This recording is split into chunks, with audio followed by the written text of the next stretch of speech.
So I followed you for a long time, Vaush. We've always agreed on a lot of things, especially like the bad direction the U.S. is going and we're trying to fight it. One of my only real big issues I've ever had with you was like your bad takes on Kink last year, which seemed kind of swerving to me, but also the one I've wanted to talk to you for a very long time is the anti-theism take you have. The anti-theism you take. I mean, I'd be perfectly understandable if like you had more of an atheist take on stuff, but honestly, the anti-theism take strikes me as something that's more like sticking your head in the sand. Because I'm, full disclaimer, like I'm a leftist pagan. I know guys like Russell Brand are total hacks and are totally disfigured and like discoherent and everything like that. So my issue is with you, like there are lefty pagans that want to reach out to you and want to be more involved and would definitely build a leftist movement into more critical mass if the overall left and progressives like yourself and others weren't so openly dismissive of them, because it's not like theism and leftism are like totally disjoined or like completely mutually exclusive. There are guys like Sam Harris that are completely Islamophobic and have tried to bend empirical data to back really bad beliefs and just stuff for the right too. And I can totally understand all the criticisms you have of like current religion right now, but the problem is it's over the vast majority, or just the structural majority isn't really the whole story. The whole criticisms that people and most anti-theists have today are like of monotheistic takes, are of monotheism, and there are serious problems with that. And I consider myself more of like a polypantheist, and stuff like the anima mundi is something that's more collective to me. I would definitely admit that I think nature can be conscious, and I know you're giving me that look on the muted screen. Don't look at the muted stream. Don't look at the looks. I'm not looking at it now. I just looked at a second, but I'm also looking at the notes I have on the wall, because like there is physical studies that have come out recently and stuff that talk about they can actually see a more like empirical take for stuff like animism, which I think have a lot more empirical evidence that can be used to back it up and can be paired in addition to empirical knowledge with stuff that is like indigenous technical knowledge, which was stuff that was absolutely suppressed by not only capitalism but mercantilism before it. It was suppressed when the conquistadors took over the Aztec Empire and all the Americas, all the genocide in Americas, and places like India, East Asia. It was even genocidal against its own population, and stuff like the witch trials, which go back to the 15 and 1600s. I know even Oliver Thorne did a video on this, that like the witch trials were like, and the monotheism that led to capitalism and stuff like that were like destructive for everybody. So, and that there are things that can reach out to that too. And there's more theories about this, and there are other experts, but I probably rambled on about my opening points about this. So I definitely want to hear what you think so far. Yeah, well, my issue isn't really with monotheism in particular. I just don't like superstition or mysticism.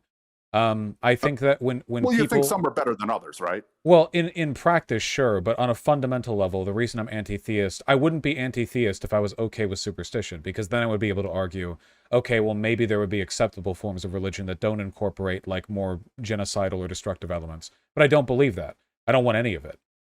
Because I think that you open yourself up to irrational thought processes if you're willing to accept or presuppose like irrational beliefs about the world. I think that there are some acceptable degrees of like arbitrary metaphysical shit you have to accept in order to like live in the world. But I think that like spiritualism goes way beyond that. And it gets to a point where you can never like meaningfully check what a person believes. If a person believes something because like, you know, it's outside of an empirical process, they just believe it because they believe it. There's not really anything you can do to argue against that other than playing their game and hoping you can like out mysticism them, which is never a reliable process. So yeah, I'm not a fan of it.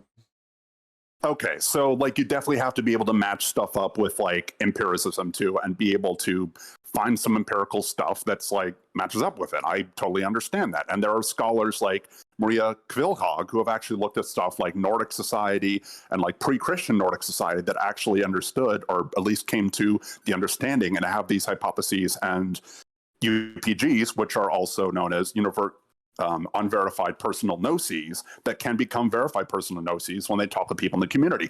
Pagans like me and others debate this stuff amongst themselves all the time. Like the existence and of the ones Thor? that debate the what now? Like the existence of Thor? Yeah, or at least Thor in some existing, not really like a human Homo sapien physical body like ours, but one that's like, there are actually whole definitions like Ocean Keltoy's definition of a deity that I'll get into. But there are people that, like Maria Philhog, who was a scholar and studied these people, who actually believe that Thor could be personified as the electromagnetic field that the Earth produces. In Norse mythology, Thor was the son of Yorda, the Mother Earth, with Odin. Isn't that always what you do? Like that myth, like it's like mythology sticks its thumb in its nose and like writes stories about the natural world, and then thousands of years later, scientists actually explain something, and then the mythologists are like, "Oh yeah, we predicted that earlier," but like somehow, like I don't think you can post hoc justify like pointing at a lightning bolt and going, "Ah, yes, that must be the god with the hammer," and then later it turns out we understand how lightning works, basically. And then it's like, oh yeah, well they figured that out. They just personified it with the guy with the hammer. Like, no, they didn't. They just had a guy with the hammer. Like, you're not understanding or personifying a phenomena when you attribute elements of the natural world to a deity. You're stopping the analysis right there. You're denying yourself the ability to empirically analyze it because you're attaching like incorrect cultural bullshit to it. Well, yeah, I mean, I'm not always the best person at explaining this, but that's why you always want to look for which theories or which scientific theories or phenomena can coincide with which myth and what's coherent and what's not. Because there's, just like the myths and whatnot, and people trying to pass down oral traditions, which would change from time to time, and their understanding of something, maybe someone saw something that was equivalent to Isaac Newton seeing the apple fall and saying, oh, so something is an attractive force that is gravity. So maybe someone saw something and explained, maybe it's like this guy and that person and that force, because it has energy, like we have energy in joules and volts in our body, can say, like, just like we as life forms have energy, this phenomena has energy guiding it. And I know I'm not the best person at explaining this. No, I get that. It's just Isaac wrote the equation. That's the only reason anyone gives a shit. Like, humans have always known things fall when you drop them. The thing that made Isaac Newton special was that he mathed it out, with Newtonian physics, which aren't even correct, we know, but they were still useful.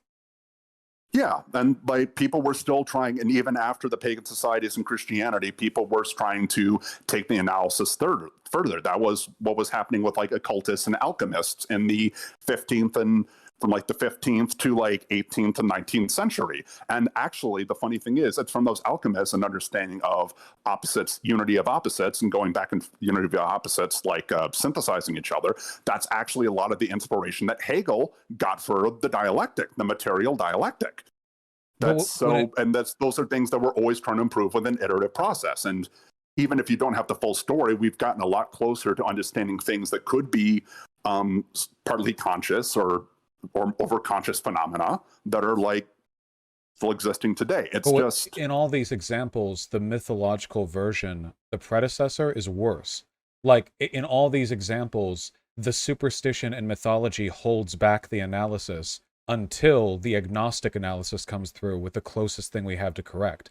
Like, well, how does it hold things back? Because we can say, especially with polytheism, we can say these gods made a mistake. We can say that like the Aesir probably should have tried to get along with the giants and the Rakir before. We can definitely say they aren't perfect. That's a bigger problem with monotheism, because that's trying to wrap everything up in sort of like an objectively good one guy up above. And that's where a whole bunch of narcissists get their like justification that we can see today. Every time you try to ascribe a mythological justification to a natural phenomena, you mislead people. Why would anyone be looking at like the way rain condensation in the cloud layer works if they think the clouds rain because of a dance or because the gods are angry?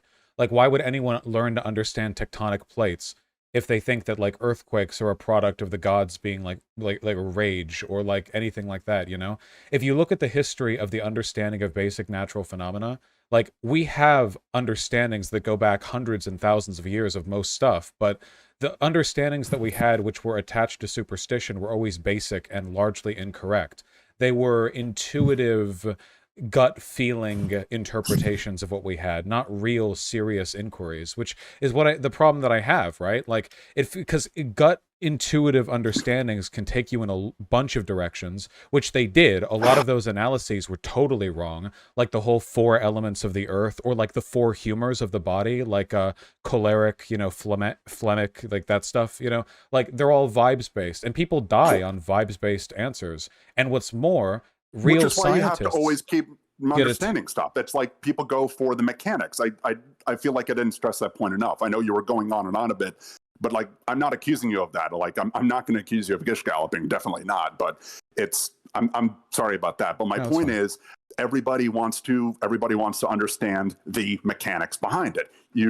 Somebody steers your stuff, you're going to want to figure out why sometimes. But they thought they'd understood it. They thought the rain dance was it. They thought God fighting the giants was the lightning. They thought the 4 humors were it. They're challenged by people with less mythologically biased perceptions, but they're still an obstacle. And often the agnostic interpretations are persecuted by the spiritual interpretations because they consider the agnostic explanations for natural phenomena like a rejection of the gods in a way, or like a rejection of a natural force. People like the alchemists didn't.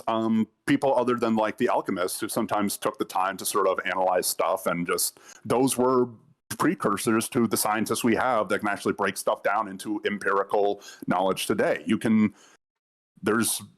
I know I'm not the best person explaining this, but there are a couple of key points I'm just trying to get out there. Though. Like we couldn't turn everybody lead into was going to be wrong. You said Isaac was wrong. You said Isaac wasn't totally right either, but he had to keep going at it, and the cavemen probably weren't able to think about stuff like a lot because they were trying to make sure do my people have enough food? Do we have enough food right now? Are we going to have enough food tomorrow? Are we going to be able to find this? But once they had enough time to really think about this stuff, which is guys like in the 18th century and the Enlightenment and had those things too, they're going to want to understand some things.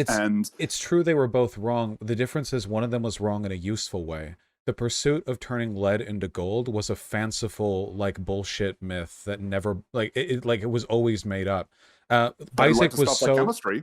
Well, Isaac was so good with his calculation that it worked and continues to work for terrestrial calculations for hundreds of years, and the only reason he didn't get a better method was because he hadn't discovered quantum physics. But the method that he used, the scientific method, was the same thing that Einstein would go on to use. The means of finding out what's true, his method, what allowed him to discover Newtonian physics and Einstein to, do the work with the quantum physics.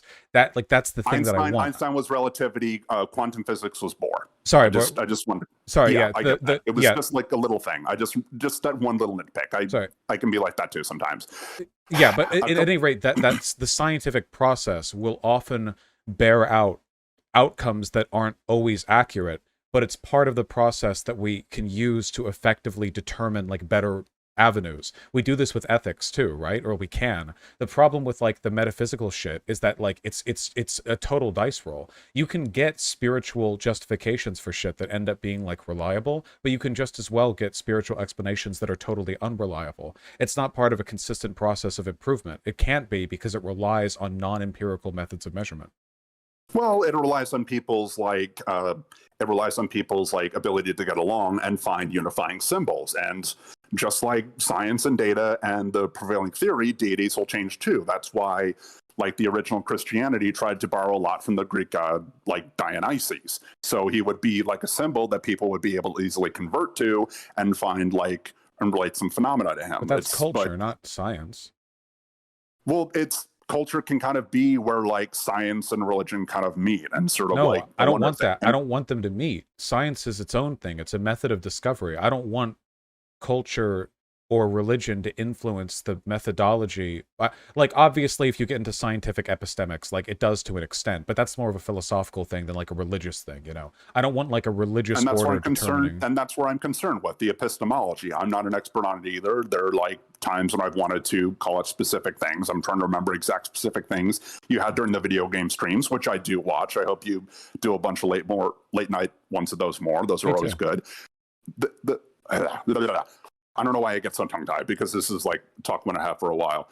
But the point is, I'm like looking at a bunch of my notes right now and just trying to remember and just bring up that you want stuff, that theology to be verified, or want science to be consistently verified, and it should be maybe under something that's like a judicial review. Okay, I understand. Yeah, we definitely don't want a theocracy, because then that's going to be like one person's review. So instead, what you want is an opposite to theocracy, because people are going to need symbols to make sense of their world anyway. That's how people work. Like, we've agreed on this, right? Through patterns, and people look for patterns to organize the constant data that's in their head, and we want some that are better than others. But that's the issue, though, is the vibes. People's pattern recognition is part of the problem here. That's why horoscopes are a thing. People erroneously like make sense out of patterns where there is none, and then they like they project that onto reality. Just like what in the world is made more truthful through the imposition of spiritualism, like the absence of spirituality. I'm actually one of those people that don't believe in horoscopes. Pagans come with all those flavors, and I agree, some pagans get it better than others, and you have to verify stuff with empirical evidence and find what aligns with empirical evidence, and that would be sects of paganism that should probably be more tolerated and promoted, and the left can work with a lot more, and just be able to see the earth as like more of a unified organism and constantly overlapping fractals and Venn diagrams, which is kind of how I see stuff like the Anima Mundi. That's not, I don't know what you just said is, but that's not religion, that's philosophy. Depending on how you describe like an organism, you can say the planet's one big organism, but that's not scientific inquiry. That's just like definitional semantics. Philosophy, epistemology, empirical evidence falls under epistemology, and so that's part of the overlying thing of like philosophy. So symbolic, both coherently, and philosophy, we have to be able to verify these things together. And if people are going to use symbols to organize knowledge in their heads, we have to find symbols that can be unifying, or organizing people and getting them to a common table is not going to be possible right now. I think you can do that through ideology without like spiritual voodoo shit. Like if common symbols are necessary for organizing, I would rather do that under the banner of like, I would prefer nation states to spirituality. Like, but I mean, over that, something like Marxism, which is a dialectic, and then the dialectic is sort of like a faith-based thing too. We have faith. We tend to have faith in the dialectic. No, it's a mode of analysis that we use because we believe it provides us utility, but it's operating on an analytical framework. Mysticism makes statements about the empirical world. If it doesn't make any statements about the empirical world and it's purely like an analytical framework, then it's basically just like philosophy or sociology. At which point, like, I wouldn't have as much of an issue with it. Oh, sociology. That reminds me, because last I remember, there are three schools of sociology. There's structuralist theory, conflict theory, which is like what Marx was, and then there's also like symbolic theory, like people organize around symbols and stuff like that. That's what I was basing a lot of that on too. Yeah, well, right? I agree with that, but that's not a statement on the validity of religion. That's just the idea that symbols exist. But you can have like agnostic symbols to unify people in a society. I don't think it has to be and some people will prescribe some theological or greater existential meaning to those symbols anyway. And the more people talk about that and see where things can go, and you just force people sorry, my point got tangled. But okay, what was the thing? The point is people will look to these symbols, and to some people will be enough that like they can look at the symbol, how it organizes stuff, and it'll help stuff make sense. And some people will see the symbols as leading to something more. And the more people agree on that point, and the more people are able to find common ground on what the symbol says, it can lead them to things that'll be able to plant stuff. But bleh. what truth or understanding does this bring about? What does not an entirely agnostic understanding of the world bring about the greatest understanding? And keep in mind, by the way, even I if wish it everything you were did. I wish saying, it did. But if even it did, even then if we wouldn't have this issue with evangelicals today, where they're like following the one big monotheistic tumor.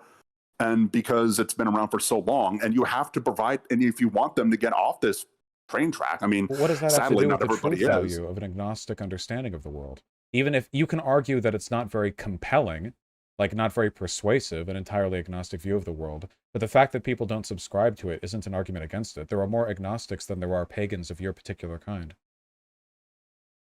I mean, some people actually kind of say that paganism is a lot more widespread than some people believe, and some people might even be pagans without realizing Your it. definition of Because pagan that doesn't overlap with or ascribe any empirical reality is an incredibly marginal kind of paganism. I do ascribe empirical reality. I just think that, like, science itself, empirical data enough can't be truth. Can't be truth, Then because what if you is just say, true like, outside of that? what people can find common ground on, what people, because at that point, and once we expand our like dialogue to not just humans, to but then to animals, and like even beings that might be outside of our current perception of things. Common and ground on what? People found common ground on like Jews are bad. Like, what do you mean and by that common ground? well, that's why we have to expand the common ground to say, to include Jewish people, to who are like who are victims of an abusive relationship to their deity. I think.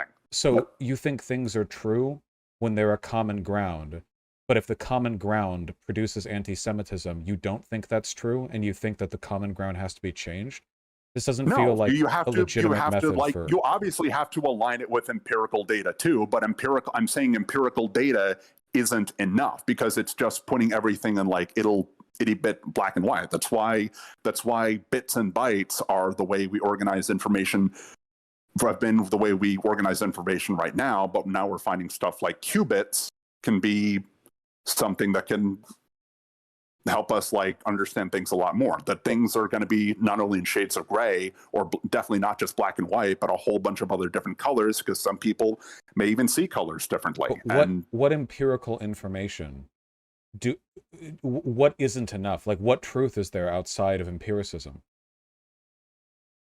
What people might be able to perceive after death, like what forms of consciousness will persist after we die. We don't have any reason to believe people perceive any of it, though. We can't verify that. And I mean, that's really going to suck for some people, but like there's evidence that things could exist, because the energy has to go somewhere, the information has to go somewhere. And just recently, people have found that like the mass energy equivalence isn't even the whole story. Recently, they found it's a whole triad of equivalences between matter, energy, and information. Consciousness isn't just energy and information. It's energy and information assembled in a particular way. If all you needed was energy, and that doesn't preserve, the order of energy and information doesn't have to be preserved, only energy and information themselves. So there's no evidence to believe that like consciousness persists after death any more than the idea that a chair persists after it's been put into a wood thresher, because all the energy and information of that chair is maintained in the universe. It's still disassembled to the point where it no longer is a chair. So the memory. I mean, if anything, the memory of it by some people is preserved. Sure, but that's empirical too. It'll change into something. It'll be changed into something. It's more of like a animist form of reincarnation that aligns with the laws of conservation of matter, energy, and information. So the way that those things are conserved and transformed is kind of how reincarnation, I think, would take its form. But this doesn't like mean anything, right? Like, ideas can come back, but that's because your human brain, with its pattern recognition abilities, are trying to ascribe meaning to the world as you understand it. But like matter and energy are doing their own things. All this can be described empirically. Every atom, every molecule, all of it, every process that we know of, is balanced on, a stack of particles that we may not be able to directly observe all the time, but we know they're there, and they all seem to follow processes that we have a general understanding of. And for the stuff we don't fully understand, like the grand unity theory, whatever, like quantum mechanics or whatever, we're working on it. We didn't understand how lightning worked like 1,000 years ago. But I don't think we can God of the gaps this stuff, where just because we haven't figured something out, that means we can just kind of like vibe our way through it, right? I think we have to reserve our understanding of issues until after we do understand them. But I mean, until we do get a better thing, people are going to propose hypotheses, better or not, like one way or another, they're going to propose those hypotheses. But we definitely have to make sure that those hypotheses don't get out of hand and like turn into wacky theocracies that ignore the empirical data we have so far.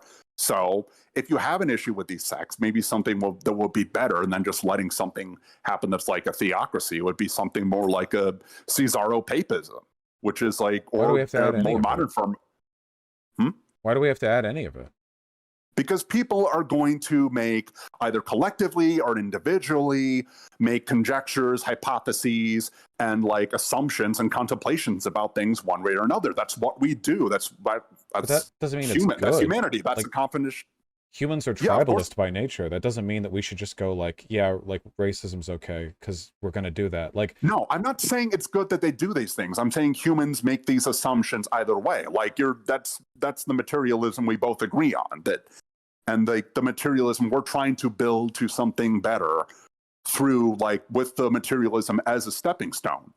And because we understand that materialism is supposed to be a step. After materialism, maybe we'll be able to disassemble our atoms and be able to keep our full consciousness. Like, I mean, that's like millions or billions or several steps up the dialectic away. But like, maybe at that point, we'll be able to disassemble our atoms and maintain our conscious and be able to break down the barriers between the consciousness of each other. And that's what some alchemists and some occultists and pagans actually believed was possible through some ways. Obviously, they weren't able to do that empirically, but the point is there's an effort being made, and there's that constant effort, like, that's going to be done through some stuff that is extra empirical. Think of it as like extra empirical, because there's only empirical. I disagree with that, because it's never going to be enough. Like, it's never going to be enough. That's life. If people want to form their theories about how the world works outside of the limits of empirical analysis, we have philosophy for that. I don't think there's any reason why we should try to supplant empirical analysis with a superstitious or spiritual understanding of the world. Because again, we're talking on ideals. Like 99% of the time, when a person comes up with like a made-up spiritual explanation for something, they do so to like the harm of people. Like scent candles to heal the sick rather than cancer treatments, or like healing crystals to like fix people's habitual medical problems. And like, they should really go to a doctor first. That should be in compliment to a medical doctor. But that's what you're advocating for. That is definitely not what I'm advocating for. Once you say it's okay to accept non-empirical understandings of the world, to assume extra empirical, which includes empirical data, but we understand that cannot be the end-all be-all. Well, what if they think that the extra empirical understanding of the world is that God is good and it will heal the faithful better than any... That is definitely the kind of like religion that I am against. That's something that like my form of Jura-papism that would be like... What distinguishes it from you? Because in both cases, you have an empirical world, and then they could say, okay, the empirical world's great, but faith of the Almighty triumphs all. And I would be demonstrating a lack of faith in God if I went to a doctor, because I would be relying on the hands of a mortal to treat me. So I will rely on faith alone to heal me. That's extra empirical. You can believe that without challenging anything. Extra empirical would be telling them, go to a doctor first, keep going to a doctor, go to an actual doctor with like him who follows empirical data, and try and see what else can be done on top of that. That would be a rejection of faith. They can accept the empirical data that maybe they could get better through the doctor, but maybe they think they could get even better by not going to the doctor and putting their faith in God Almighty. That wouldn't disagree. We can definitely agree that data. The people that would reject the doctor would be fucking idiots, right? I mean, I wore the mask, and because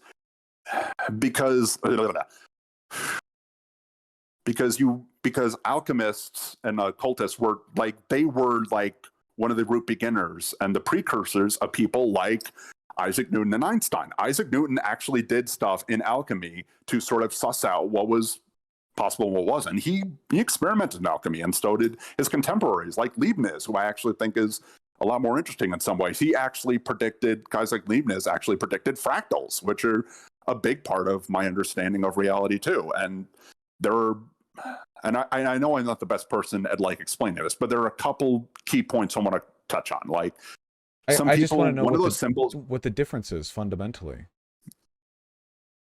is that I want to be able to find common ground for both everybody to get along on. And like, and this is not me being a liberal. This is not me trying to like give sympathy to some people. There are absolutely pagans I will call out as wrong. Like the far right pagans, they're what we call focused, based on like the old German Volkisch. And if you want to go through like a good barometer test or like a good litmus test about who's definitely not a focus, they're like those are like the Nazis and stuff, and it'll just like try and bend mythology outside of what's empirically and anthropologically proven. You can't bend to fit their own. You can't really bend mythology, right? I mean, it's mythology. Like it is what it is. They mythology has morphed and stuff, and it's based on people's perspectives. It's something their that's perspectives. Morphed. Yeah, just like the scientific perspective, which is a lot easier at building a community because there's data there. But my point is the empirical data isn't enough. But I don't know what's added in its absence. I still don't know what the difference is between what you believe and the person who believes in faith healing. Because they're not rejecting empirical evidence, right? They think that faith is immaterial. They are. No, well, no, they're not. Of course they are. No, the research can say there's an 80% chance they'll live if they go to the doctor, but maybe they know that faith is immortal and their eternal soul will go to heaven, and if they're faithful, they'll be healed, you know, in God's company. That's extra empirical. It doesn't defy any existing empirical evidence, right? They're not rejecting anything about what science knows. They're adding stuff on top of it that makes them make a different decision. Of course, they're just trying to sort of replace like empirical evidence with their own. It's, no, what empirical data are they ignoring the existence of? Like both like the people that have survived by actually going to the doctor and people that died from not going to the doctor. They're looking at that and they're valuing their eternal soul over that empirical information because they believe they're more likely to go to heaven if they rely on faith healing. See? I mean, then those people are definitely idiots. Those people are definitely idiots. And I'm trying to find the symbols that'll make them less of an idiot. And make things more self-evident for them to... Why are they idiots? They aren't rejecting anything about empirical reality. I'm showing you. Of course they are. No, they're literally... they're not. Everything about empirical reality is preserved. This person could be fully rational to believe this without ignoring any science. But because they've added something, they now have a different cost-benefit analysis than we do. Because they believe something that isn't empirically falsifiable, now they have a different a different choice to make than we do. And they could make what is, in my opinion, the wrong one. But I can't disprove the existence of God or the immortal soul. So from their perspective, them choosing to die with faith would be better than my decision not to, and I can't empirically argue that against them. Maybe they die, but they would say, so what? It's my immortal soul. This is why I hate spiritualism. Once you move outside of empiricism, you can add or remove anything about reality you want to justify any set of decisions. Once God or some higher power is in play, there's no limit. The only thing that holds you back is your pre-existing moral biases. But the only difference, in my opinion, between you and one of those Volkists that you were referring to before is that you have pre-existing biases that push you towards interpretations of your mythology that are more favorable towards leftist ethics. But I don't think on an epistemic level, there's a difference between the religious man who uses their God to justify kindness and the religious man who uses their God to justify genocide. They're still equally empirically non-falsifiable and epistemically arbitrary. So that's my frustration. It's like a dice roll. And whenever I talk to spiritual people, I'm talking to the nice ones. But, you know, it's not nice. It's never been nice throughout history, right? Like, you know, there are nice people in any group, nice interpretations of any idea. But if you look at an aggregate, every good thing spiritualism has arrived at could have been arrived at through empiricism. And spiritualism has justified loads of shit you could never through empiricism. That's the problem that I have. Every good thing in the world, you can get in a laboratory, you can get logically, but there are plenty of bad things you can only get with some kind of spiritual or like epistemic bias going into it. That's my issue. Like, there will be good religious people. There will be some like atheist genocide, enablers or whatever. Like, it's about the averages. It's about the processes, right? Yeah. Okay. So it took me a minute to actually get the point you were saying. So I guess for those people, what I was trying to say was like, let me make sure like I get this response right, because I think I see the point you were trying to get at. And sorry for the misunderstanding. I think for those people, I definitely want to try as hard as I can to like reach out to them with like symbols that will help them understand better.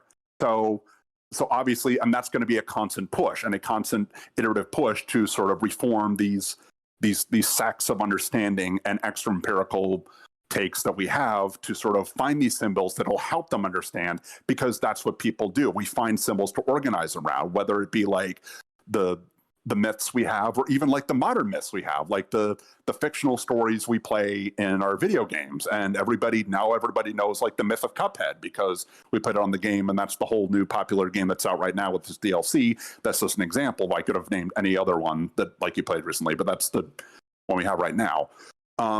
So obviously I'm going to want to reach them with these things. So maybe with this, like, let's say this hypothetical evangelical person, maybe I would try and reach them. I would try and reach them with like who I thought Jesus will be equivalent to, with like the Dionysus, because they were both like, because I'm pretty sure that because Jesus, or at least the early Christians, tried to emulate like Jesus is like another form of Dionysus, I would try and emulate like I would try and reach this evangelical with a more pagan, be it like Jesus or Balder, be it Dionysus or Balder, that I would thought would emulate their Jesus a bit more, instead of reaching out to them with like a form of Odin, which you've talked about before is actually a better version than like the Christian deity. I remember that segment, because like they would actually probably associate Odin with like Lucifer, the devil, which I actually do, but that's a whole nother different story. But so I want to be able to find these symbols and these common grounds between our faiths to sort of like guide people to better empirical better symbolic coherence. You can do that through, you don't need spirituality for that at all. Well, you're making you just said they rejected they just reject empirical data, like you said. I want them to use empirical data to say, like you said, they chose like a different empirical thing so I want to find symbols that'll help them relate and come over to like my understanding of things, to everybody's understanding. So that's why I look for these symbols. This is an optical consideration, right? Like this is optics. This is, we can move over like fundies. Yes, that was the word I was thinking of. Maybe not every fundy, but enough of like hopefully more fundies than we're moving over now. Yeah, but that's not really trying to do better. That's not really like an argument for spiritualism, though. That's more like weaning people off. That's like trying to like, after World War II. What do you think Christians were doing to like Roman pagans for hundreds of years? It was a gradual process, weaning off after weaning off. But we always have to keep doing better. And that would still feel like means spiritualism is bad. Only that you're trying to give it's like saying like to the Germans after World War II, like, you can still keep a little bit of anti-Semitism, just don't go overboard. Because if you told them to stop being anti-Semitic altogether, I'm trying to find the symbol that leads them over. But leads them over to more spiritualism. Unless you're leading them over to a purely, like materialist, empirical view of reality, which I would agree with.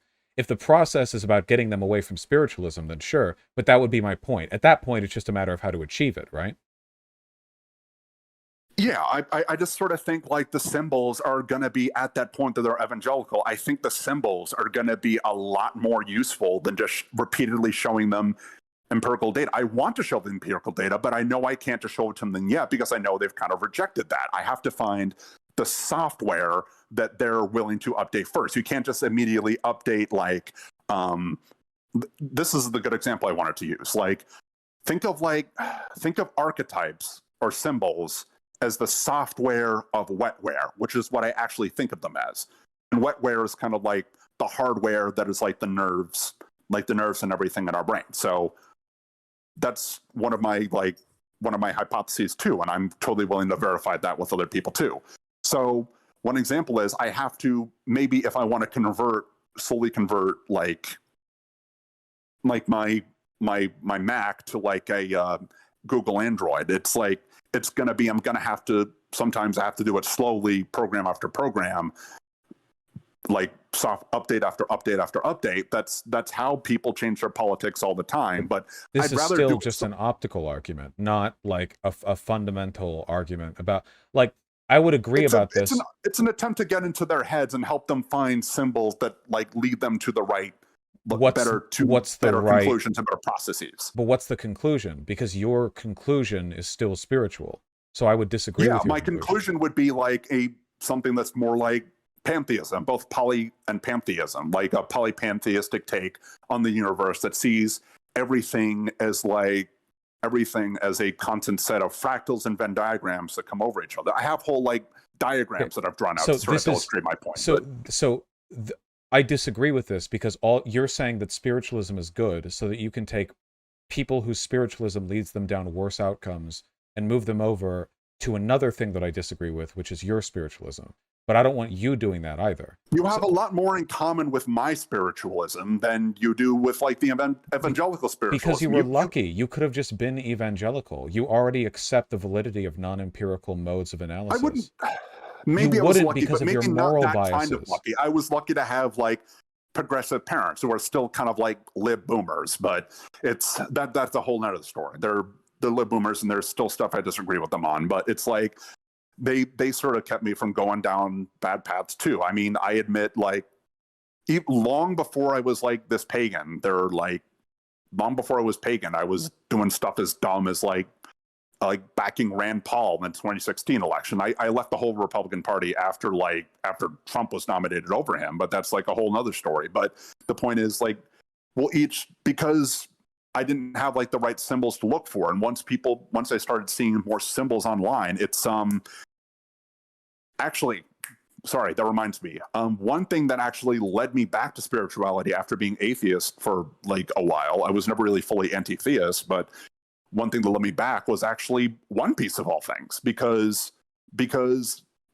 I think I tried to use the mechanics form of like understanding before, because I was actually really interested in what kind of mechanics or mechanisms would allow something like hockey to exist. So I know we wouldn't actually have hockey in real life, but like what mechanisms would it be based on? So it's just one of these things. And then it was down a whole rabbit hole of understanding, like, oh, so like the occult was actually an attempt by people to better understand divinity. Can you understand how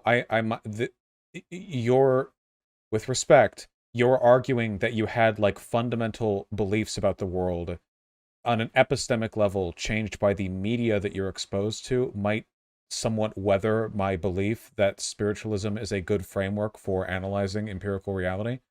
Okay, I was starting to have some thoughts there too, but I mean, I'm not always the best person to argue. No, it's not. These are things that I had to be said. I had to say. It's fine, and people do change their minds based on media and stuff. But like, this is what I mean. It's like vibes based. You have empirical reality that you can't really ignore, and then you have whatever shit you want to add on top of it. And depending on what you add on top of it, you can get entirely different understandings of the world. Like, you don't have to contest empirical reality at all in order to be a racist if you have a spiritual justification for racism. It's actually really easy. All you have to do is believe that God created like certain types of people differently, and that's it. Empirical reality no longer matters. It doesn't matter. Like any data on genealogy, racial relations, IQ, skull shape, it doesn't matter. You have a spiritual justification that overwhelms anything and everything. It becomes an axiom. You can justify anything without rejecting empirical reality. Like, you're not rejecting empirical reality at all. If you're religious and you say, I think white people are better than black people because spiritually, white people are favored more by God. There's nothing about that that rejects empirical reality, because spirituality doesn't exist and can't be empirically measured. So, like, it's very dangerous. It's incredibly dangerous, like, playing around with this stuff. But people are going to do it anyway. I'm trying to find a way no, people don't have to be innately spiritual. We can educate them out of it. We can pull them out of that. Well, I mean, I think the problem with that, there are some things that like definitely need to be addressed by science, and science doesn't really seem to be making a crack in yet. That like, Like and what? until it like makes us like the hard problem of consciousness. It doesn't. There might not be a way of solving it. You can have Well, philosophical then you're never going justifications. to have like people like totally go away from like projections, and You, that's it's not part of acceptable. consciousness is like It's not acceptable to give wrong answers to a question on a test just because you can't solve the problem. We might never know. Then it will remain forever a mystery. The disciplined mind is one that can accept we don't know and not like make errant assumptions, which could potentially alter your perception of existing answers to empirical problems. by your logic, you'll say we'll never know if we'll get to socialism, but like we still have to try, right? But I mean, that's and after that, You have to try, but you I can't do hope try using like magic methods. I mean, magic. That reminds me of like art. When you bring up magic, that actually helps me bring up like Arthur C. Clarke's law. So it's and that's like a big sort of thinking that I have with that too. That like it's these newer religions. Then there have been newer religions and newer takes on stuff like since Christianity and been recent. There's stuff as recent as like Thelema, which was actually brought up in the late 1800s and actually believes pretty strongly in like universal love and will and like anti-racism, and love is like the will and law of the world that we need to sort of approach. And What that's happens if one of them has a nightmare, and in the nightmare they see the law of the world tell them actually they're pro-racism now? Well, now they have to be pro-racism or they're going to hell. well, that's when you definitely want to go to other people and debate stuff and like keep looking at empirical data, and like it's just It you could doesn't think of matter the to a cult as person like the with a spiritual as axe like to grind. spiritual what now. Axe to grind. You can't debate a person who's spiritually arrived at a destructive conclusion out of that. Maybe sometimes you can catch them on an edge case, but like you can't logically argue them out of it because it's not a logical position to hold. Right? Like you can't actually like when people debate like the Bible or whatever, what they're really doing is debating arbitrary interpretations of an existing text. There's not really a right or a wrong answer. You know, nobody's like correct. Like, you know the Vatican II, where the Pope said the Jews aren't responsible for killing Jesus? That I don't think Yeah, the Vatican II is good because it was more religiously correct. I don't think anything can be religiously correct. I think it was good because it was more morally correct. And the only reason they changed their position on that was because of public pressure after World War II, but not because like the spiritual element changed. It's all arbitrary. It's just like it's just like whatever biases people carry into their spiritual beliefs end up dictating the moral worth of the stuff that they can now justify outside of empirical analysis. You know? I mean, kind of. It's like it's there's just some things where like I don't think like empirical data is like really going to be enough. You have to include all of it, and you have to keep stuff empirically grounded, but that's not going to be enough. Is my point. And you obviously have to go back to that, and you have to keep debating with people, and you have to find the thing that's like as universally accepting as possible. So there are things because it's the spirituality is about the whole universal goal, and you can't just like kill people to make them get along with you. Just say you don't know it. And yeah, if you have God on your side, you can kill however many people you want, actually. But why not just admit you don't know it, right? Like you could say God is the enemy of humanity. That's the thing. So you could say any God that tells you to just like keep killing some people. Maybe that's a rule that some faiths need to have. That's like an enemy, that any God that tells you to just keep why would they killing people believe for that? immutable character. Like, why wouldn't they Because you believe have God to be is able to good? find that common ground. That's the only like real spirituality that I can really accept. But they can form any common ground with any set of outcomes based on that. Like it doesn't. If God tells them to do something bad, then they just do something bad, and that becomes good to them. Like like there's nothing. There's no framework here. There's no grounding to stand on. It's all just arbitrary. You know. I mean, you can accept some gods and like not, or like maybe just be more of an occultist too. But I just think that like the anti-theism take is much worse than anything that's like agnostic, because it does a lot of bad stuff. I've been provided no good outcomes of spirituality, but there are loads of bad ones. You can adopt any number of beliefs. There are good people that I can reference who could definitely argue this stuff a lot better than me, I admit. there, I mean, I'm willing to recommend some people. Like Don't there's don't be down on yourself. I'm sure I would disagree with them just as much. But like I don't think spirituality offers us anything good. If you want to speculate about things that empirics can't touch, why not get into philosophy? Or even like meta-ethics. I mean, I think meta-ethics is gay and blue-pilled, but you know, I mean, I do want to it's get like a into those thing. things. It's just like, I mean, just because I'm also kind of broke right now in between jobs, and like I still research this stuff and I still research it, but I mean, not as, I mean, I'm still researching the stuff a little bit. Just like I'm also just trying to squeeze stuff in and trying to work on my money and stuff. I mean, I do want to get into this stuff, It's and but I don't know if I can make a real job of it anytime soon. But no, this make stuff is important, and I agree. It's just making assumptions can be dangerous. For example, can you understand how a person who believes in reincarnation might have a way different moral attitude to murder than somebody who doesn't?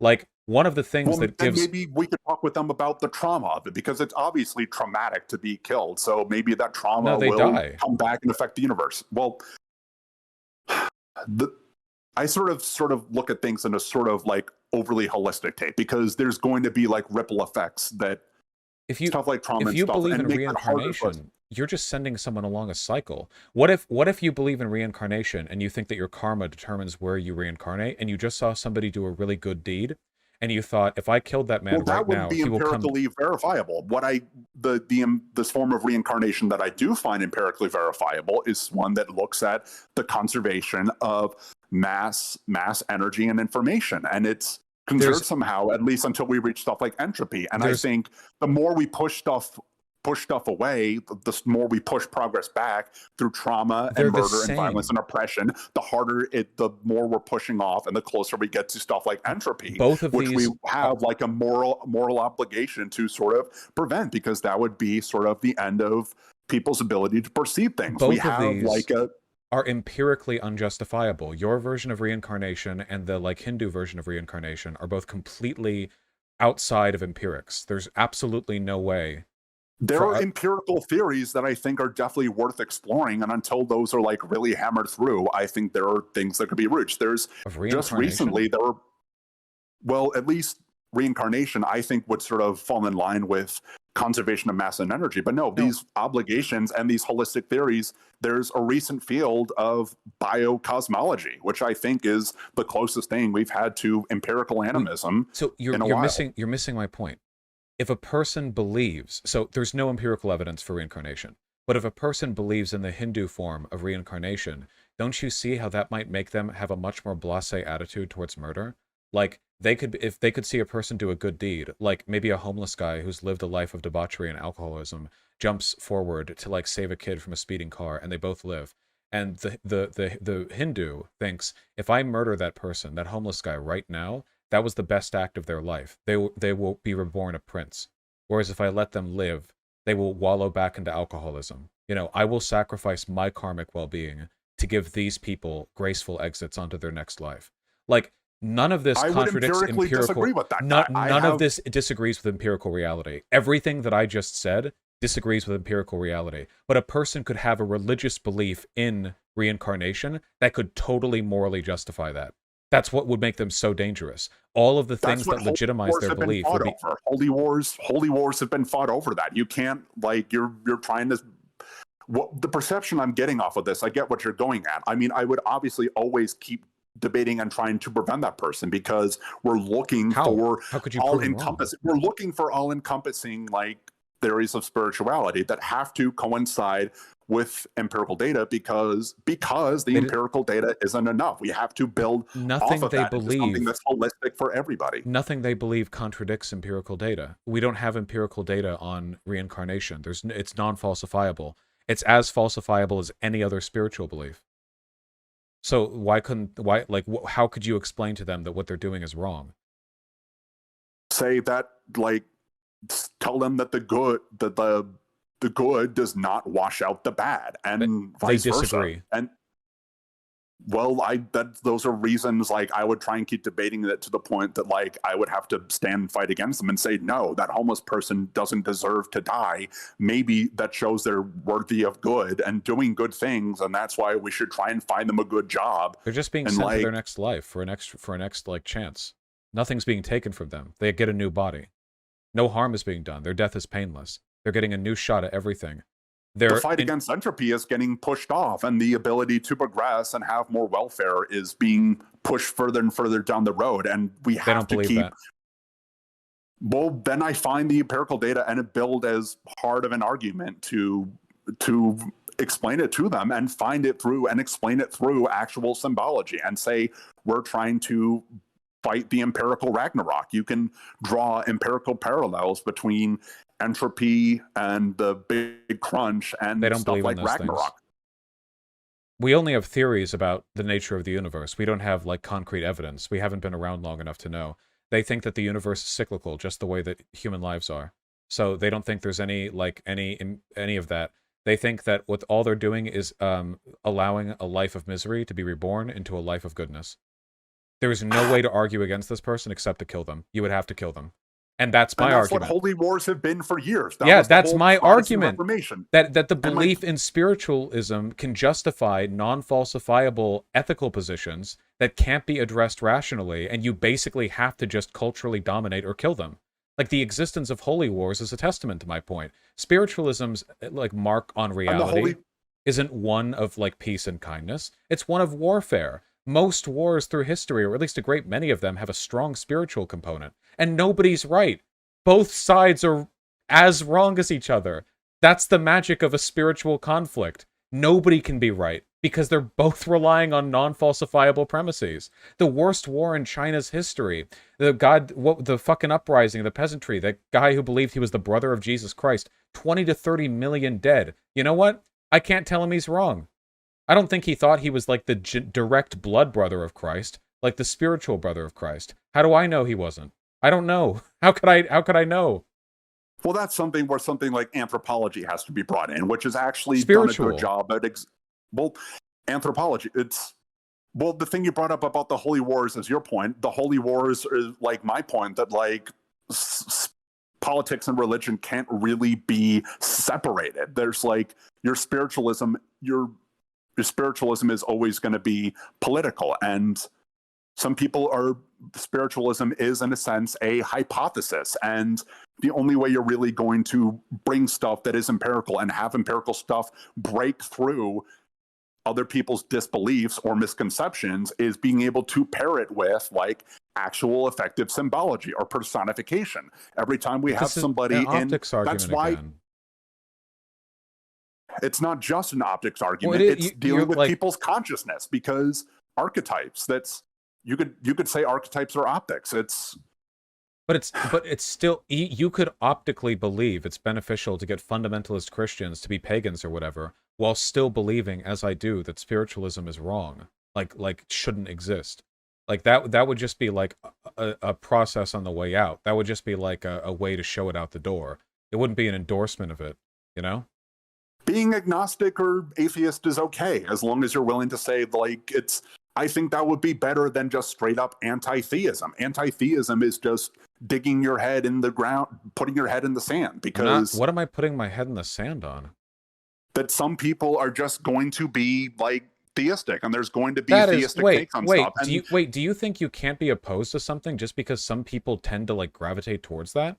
Is it putting your head in the sand to be anti-racist just because racism as a general tribal fact of human reality has been the case for as long as we've existed? Wait, I'm having trouble understanding your point. I'm sorry. There was a little misconception. How are you putting your head in the sand by being anti-theist just because many people are theist? Many people are racist. Many people are sexist. Is it putting your head in the sand to be anti those things?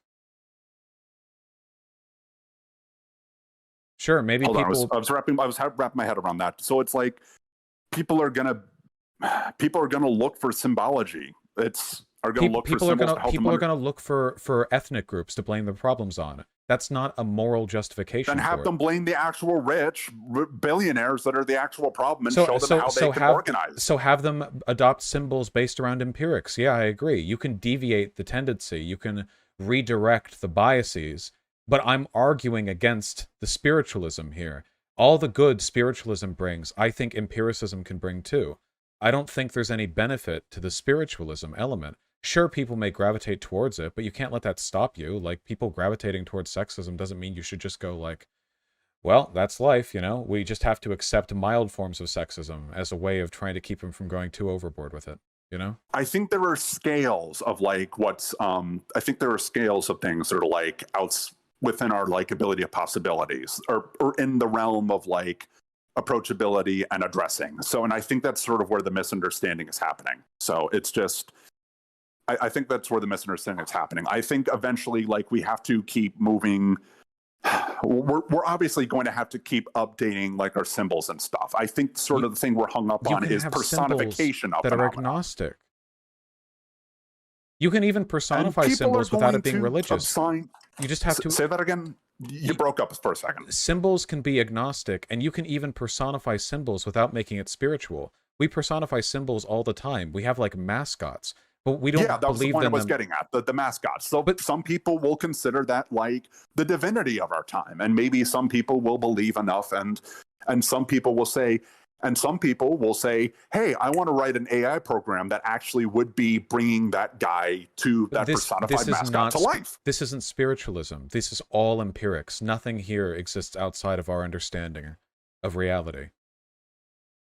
Like if by symbols, if by religion you mean like the Durkheimian religion, where we're just talking about like objects of collective worship, then I think that's always going to be around. But I don't think that's spiritual necessarily. Like we can do that with football. It doesn't entail a rejection of or any additions to empirical reality, because we're not trying to use it as like a marker for understanding the universe, you know? Yeah, like, but I've never really been into football, honestly. But I mean, then the League of Legends or something, right? But like this doesn't justify spiritualism.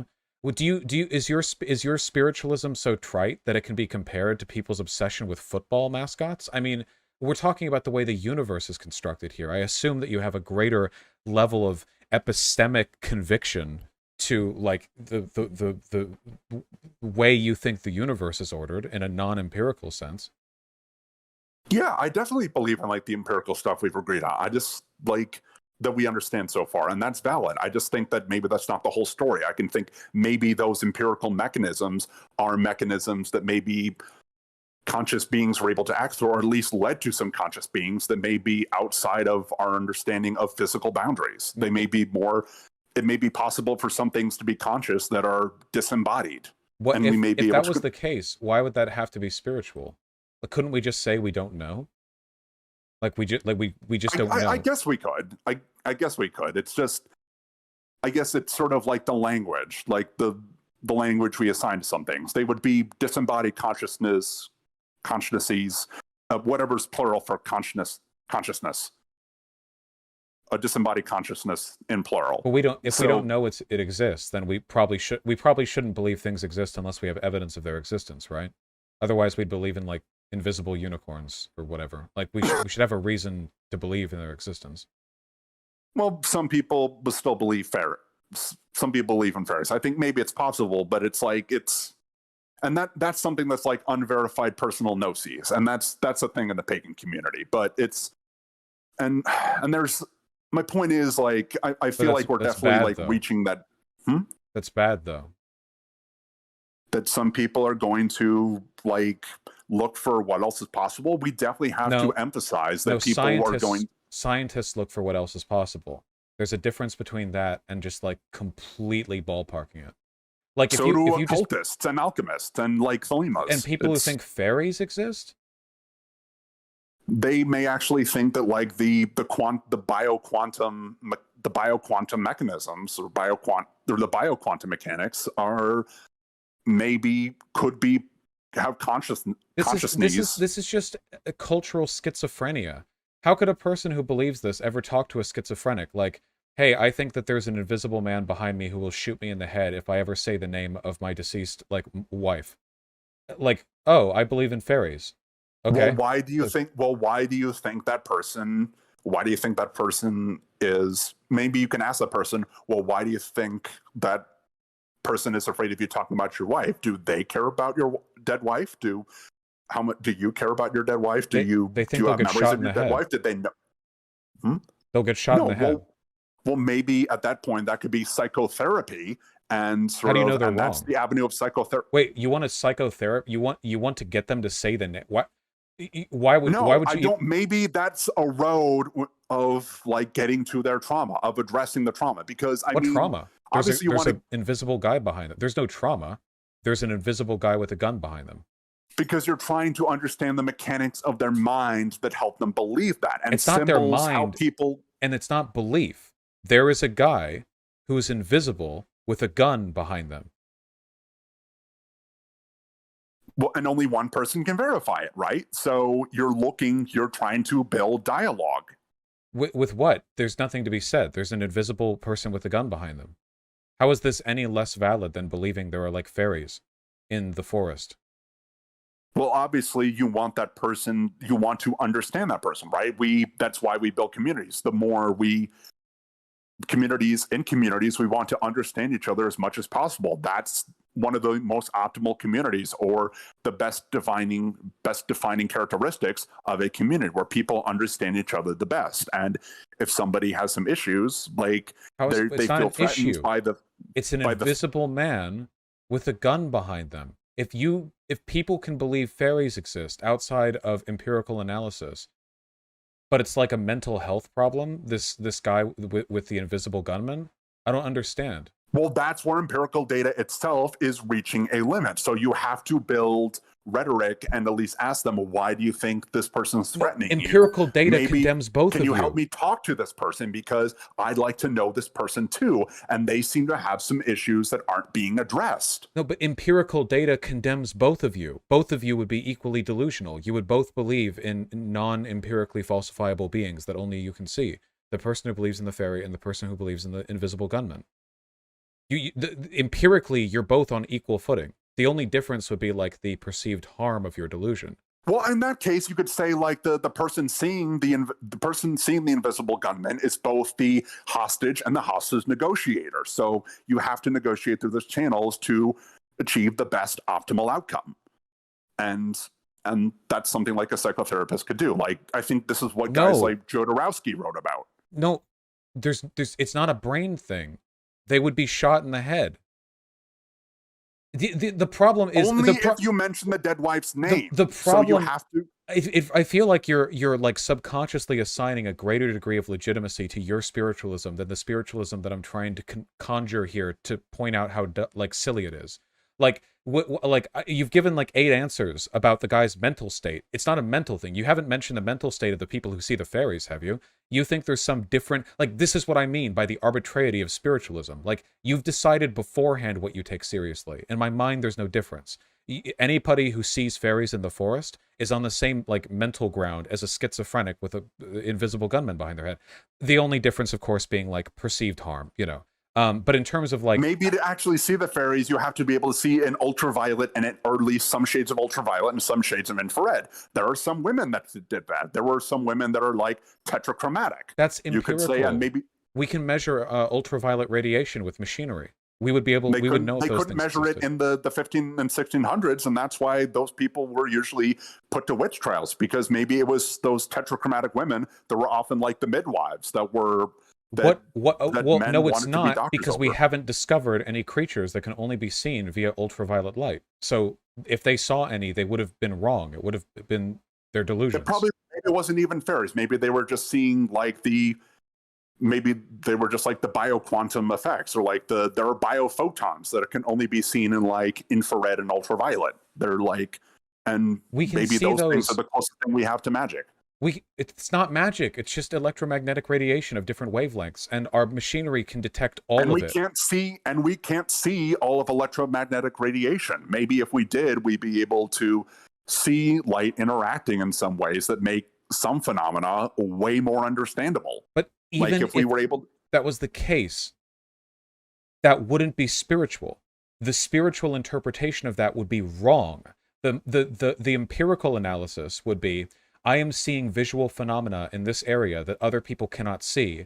Light must be refracting from it in ways that only I can detect. I will record this information so 200 years from now, a scientist with a machine can come here and verify the outcomes. If they wrote down, like, I saw fairies, they would be less correct than if empiricism like was the prevailing thought there. In every case, superstition works to your was detriment. the terminology that people had for like that phenomena. Maybe that's the terminology that people had. Just like people understood there was some great shield over the world that was Thor, and now we understand to be the magnetosphere.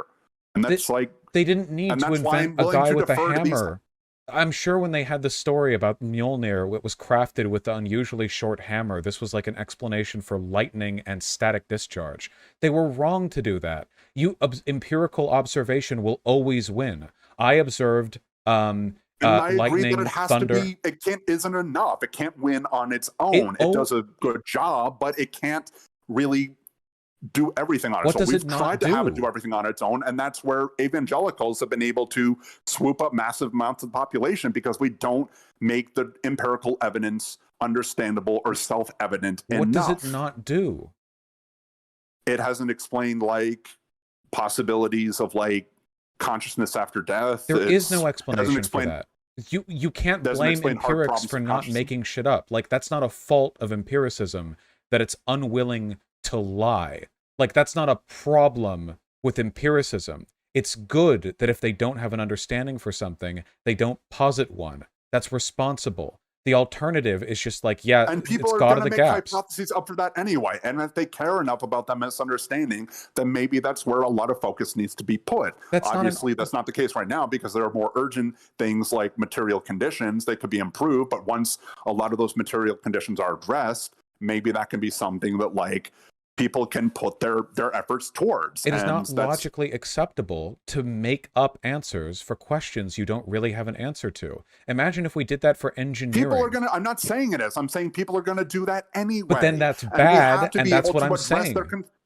Yeah, and we have to address that somehow, or they're just going to keep doing it. They're going to keep doing it until we find a way to address their concerns. And okay, so this is an optics argument again, where you're saying that we need to lie to them with less harmful lies. It really is interconnected. I'm not saying it like Russell Brand did, but like it is kind of like interconnected. So your argument is, we should do things that we know are wrong because the wrong explanations will pull people away. It will sate. We will give a less harmful drug to the addict. This may be an argument in favor of like trying to pull people out of cults, but it's not an argument for the epistemic value of spiritualism. Like, if all spiritualism was trying to pull more spiritual people into less spiritual like positions, that'd be fine. We want to pull them to the left, right? And some people are going to need something that's extra empirical to bring them over. I don't think this is a good solution, though. We tried this with hippie woo-woo bullshit, where spiritual solutions, like people who weren't really Christian but were still spiritual, you have the hippie woo-woo types, and you know what? They're all anti-vax now. I don't think spiritualism is a good way of pulling people over. Which is why we need empirical with them, but it's like we need empirical things to explain that, but we need to find ways to make.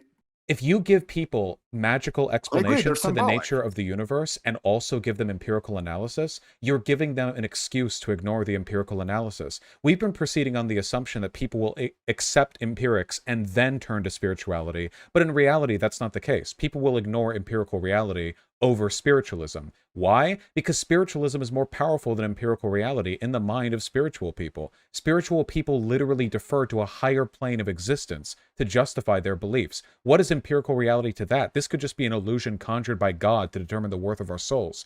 Once you accept metaphysics, epistemic spirituality, you can say anything to explain away empirical reality, which they do. Religious people have been doing this literally forever. They've done this for like as long as we have writing to cover the arguments between religious and non-religious people.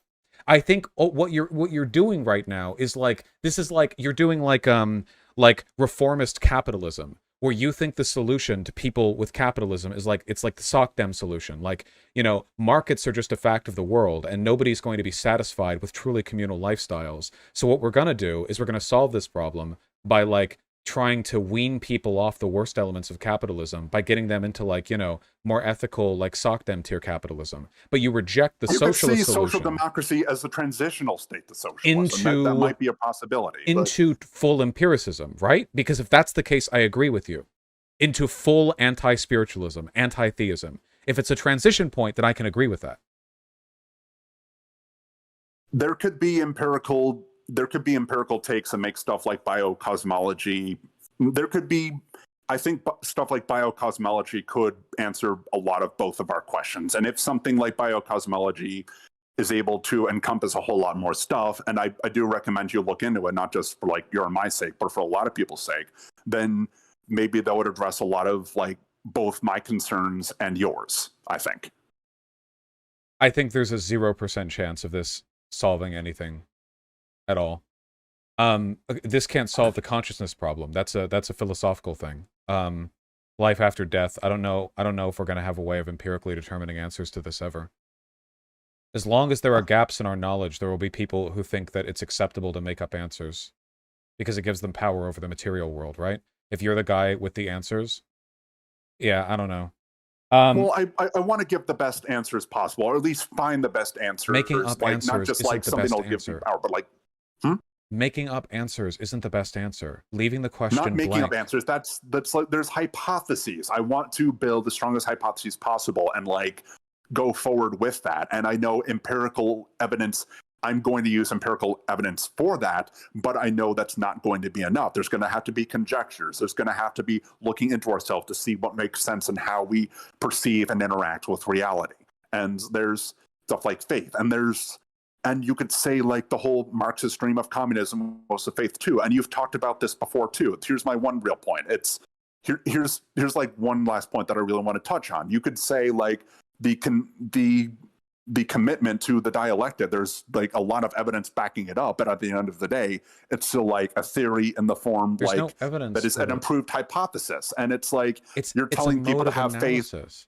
I'm not telling it is a mode of anyone to have analysis, faith. and like so we're occultists and alchemists that sort of built off of just religion. And no, I won't accept this slander against sociological analysis. Understanding that what you're adopting as a framework to analyze the world is not the same as like imposing spiritual explanations for phenomena we can't explain. And hypotheses are only hypotheses if you can test them. But spiritual shit can't be tested by definition. No. Theories are theories once you test them. Hypotheses are proposals. You have to. Hypothesis is worthless if you don't test it. It's just the first step. Anyone can hypothesize anything. Try and test. But you can't test spiritual explanations. Well, I would disagree. Some people are. That's what people are trying to do all the time with like.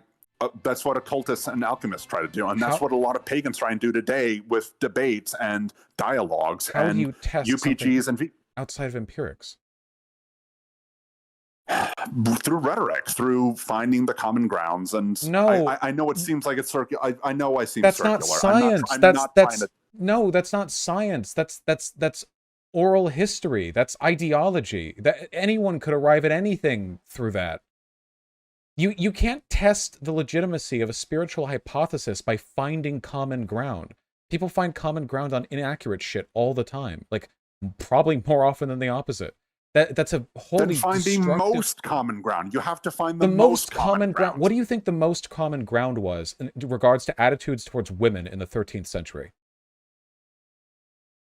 They obviously weren't the best. You should have asked the women that. You should have asked like women the would have lowliest largely agreed. They were. It's not as though. Then ask the sex workers. Wait, hold on. Ask the sex workers. Wait, what happened to common ground? It seems like you have preset biases, and you're imposing your moral positions on what other people would have arrived at through your methodology. Like, you see what's happening here, right? If we want to look far enough, you can find cultures and time periods where close to 100% of the population believes some heinous fucking shit. Probably today you still can. Do you want to use that as your your testing method? Like common ground? Like, in what way is this scientifically legitimate? Like, using common ground? Why? We're just making shit up and agreeing on the best story, if that's the case. We're always trying to improve. Like, that's my point. Like, we're always trying to get closer to that.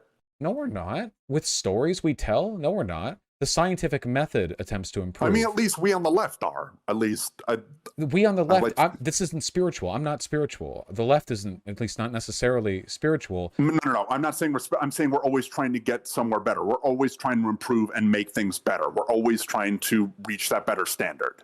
Yeah, but we're not relying on spiritual explanations for things to do so. If we're using empirics, then we can, because empirics can be tested. Spiritual justifications can't. then maybe I'm saying the spiritualism should at least guide what the empirical data needs to test next. Or what Why? the because that's what the is being only way you're added by going the to reach some of spiritualism? these people. That's like the projection, or at least the an organizing amount of potential, like seeing where we can see the potential coming from. What is that like? What do you mean by that? You can organize people through anything. So what is being added by the spiritualism? What have we the gained belief in the that, modern like, world through that? What has our society benefited from? What do we have now that we couldn't have gotten through empirical analysis or philosophy? Of course, empirics can't answer everything, but philosophy doesn't entail spiritual conjecture. the ability to surpass our boundaries. Like, we What does want that to, mean? obviously, we have material concern of interest in surpassing our boundaries and material motivations for that too. But sometimes you always want to keep pushing the bar. What There are, like, boundaries?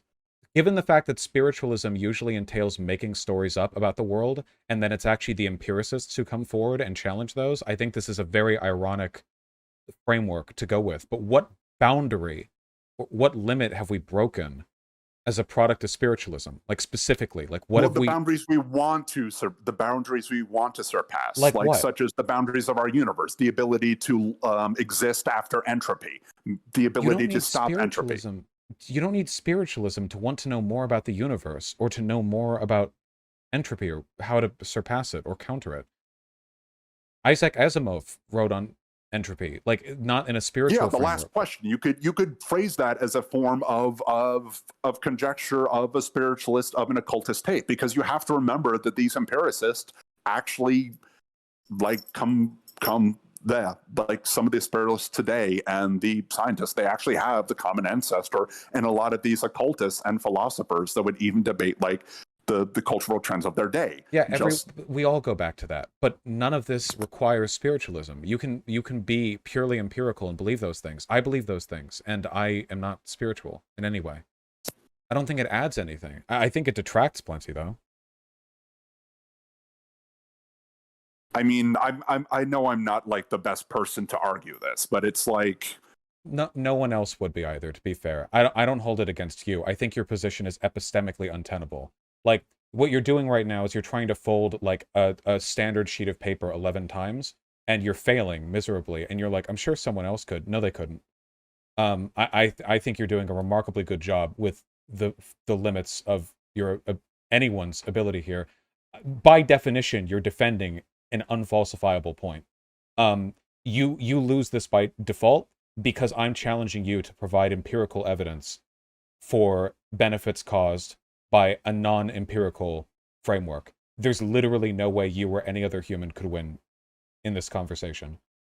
You would have to take me on the, like, the metaphysics, or, like, the spiritual side, at which point I would have to club you in the head, because that's the only solution, as we agreed, when people have fundamental axiomatic differences, which is, my broad position on a lot of this. But I don't think it's a you thing.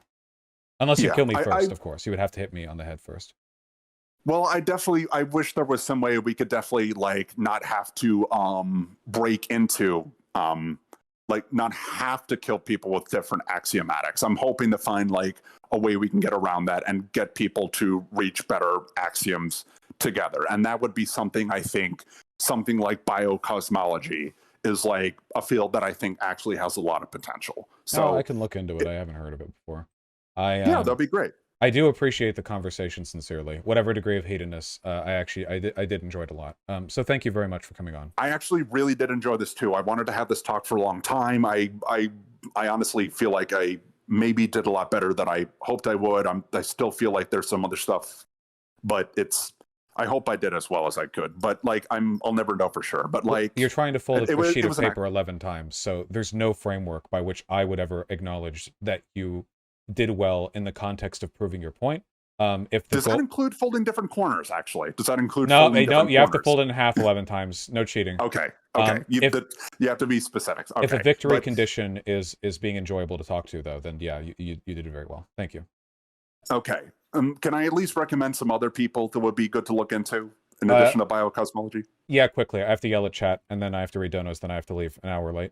I get you. I'm going to stick to three people. Ocean Keltoy, he's a North polytheist, and I think he actually follows you, so it'd be great to talk to him. Yeah, Ocean Keltoy. Aliakai, she's a Greek polytheist. And this other guy, the third guy, Rune Rasmussen, he has a channel called Nordic Animism, and he actually has a PhD. He's actually discussed this stuff anthropologically and has PhDs, and he would be great to talk to too, or at least look into. PhD. Yeah, stuff like that. Thank you. Have a wonderful day. I appreciate it. Thank you. I'll still be doing canvassing whenever I can meet with people. So good. Maybe I'll see you. Thank you. Hopefully. I mean, I'll be in Dallas, but if you come by Dallas, it'll be